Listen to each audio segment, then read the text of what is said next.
My carnivorous plant, Nepenthes ventrata, were vining really hard, so it was time to cut them down and make them into some clones. Your cut should be at least 2 leaves down. There's the first one, and right here is the second one. I'm going to make the cut right between the second and the third leaf.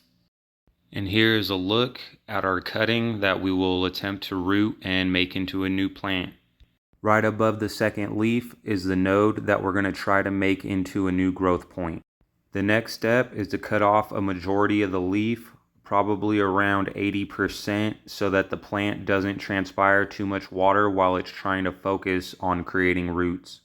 You're going to want to use a rooting powder or gel to help stimulate root growth. Go ahead and dip the freshly cut tip inside of the gel, and then we're going to make a hole to stick the freshly cut cutting into. When you're placing the cutting inside of the media, you want to make sure that that active node that we're going to try to get to be a new growth point is at the soil level or just below. Once the cutting is in the substrate, go ahead and pack it in tightly around it. Now I'm going to repeat the process down the rest of the vine. There's the first leaf, and here's the second leaf. And we're going to cut once again right between that second and the third leaf.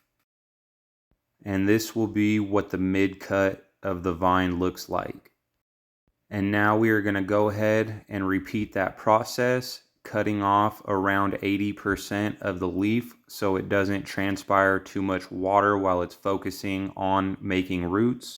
For quick comparison, this is how much leaf we cut off.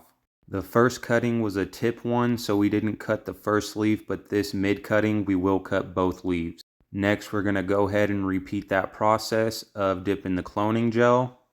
We dip the tip because this is where the new roots are going to activate. And then we're going to go ahead and make another hole to stick this freshly cut cutting into, once again making sure that the node is at soil level or almost just below.